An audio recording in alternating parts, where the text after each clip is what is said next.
Hello, Bill Malloy here, Christian, son of a Christian Freemason and a grandson of a Christian Freemason.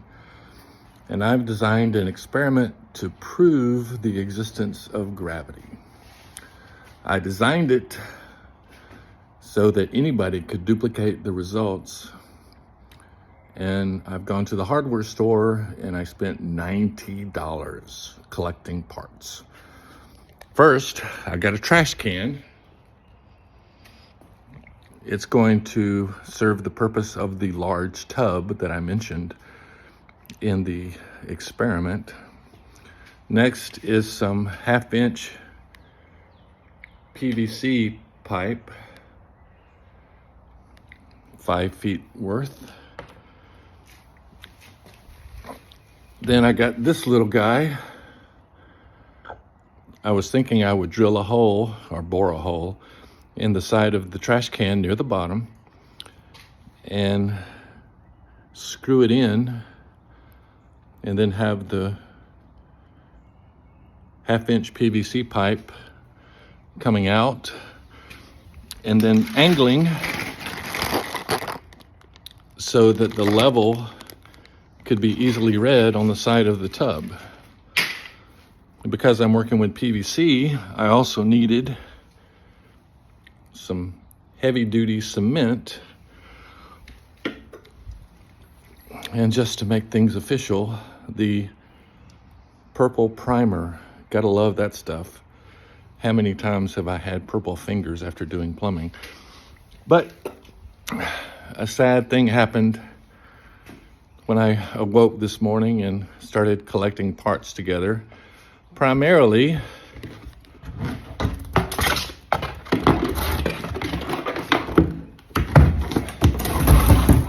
my tub got damaged. The PVC pipe, I guess, was applied with a little too much force when I was putting them all in the car, and I have cracked the basin.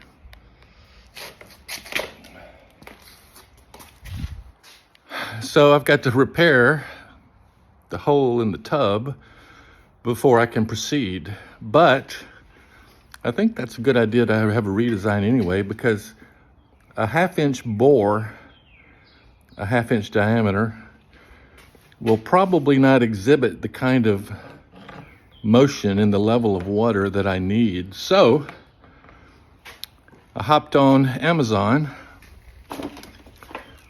and I got some of this, 100 feet of very thin diameter hose. So the Mark II plan, with a little bit of help from Walmart, is to build up this using this, a sheet of old plastic that I found in my dad's workshop. But that's going to need some major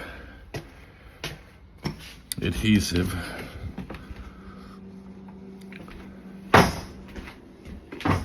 So I got this.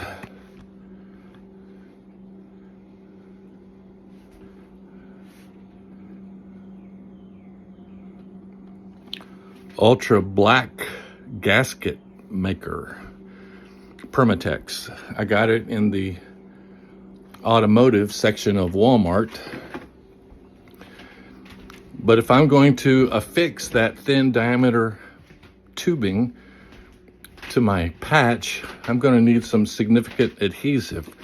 So I picked up some of this.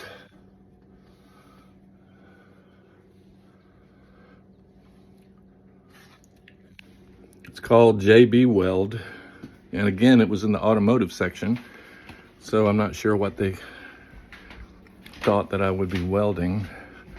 Probably not a hole in a trash can. And it's a challenge. Also, the 2-part adhesive will also allow me to repair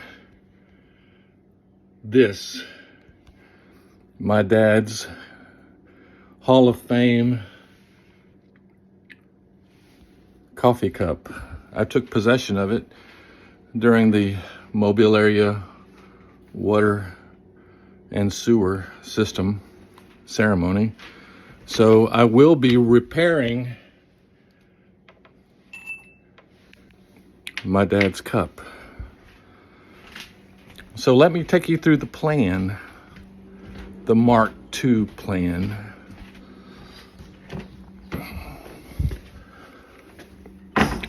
After I've successfully repaired the hole that I put in the bottom of the trash can and got a little thin diameter tube coming from it, my plan is to put the gas or the trash can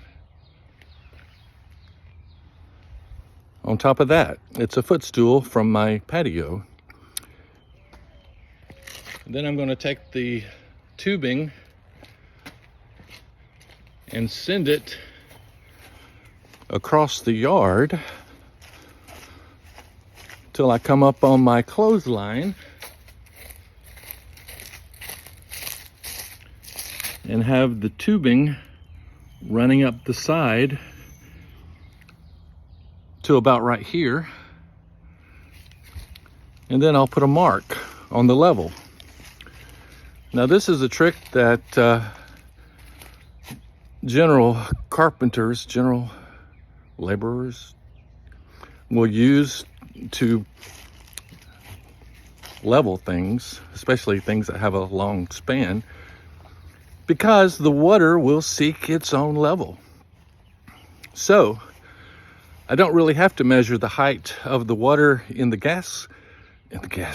trash can, because whatever that level indicates, the water inside the trash can will necessarily be at the same height. So with the trash can and the small diameter tube in place, I will be ready to do this.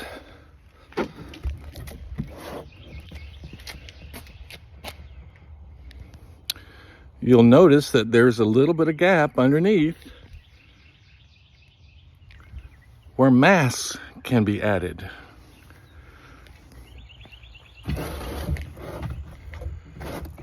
Now this trash can is going to be nearly full of water, and the top is open to the atmosphere. Also, the thin diameter tubing affixed to my clothesline will also be open to the atmosphere. So what's the next step? Well, regardless of what that level is, if I mark it with a magic marker of some sort, right where the top of the water is, if I then put mass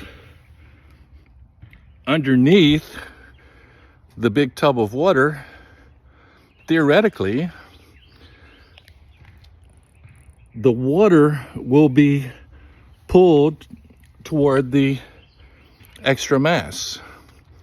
And because I've been calling this the reverse of a hydraulic press, the extra gravitational force pulling down on the water should result in a changing level over on the far end of the tubing. And my plan is to slowly put bricks underneath until I've achieved enough mass such that the gravitational force of all of the water and all of the bricks cause a little bit of extra pressure downward, and that will be reflected in the level over there. Am I confident that this is going to work? No. Am I concerned that I've already spent more than $100 on this theoretical experiment? No.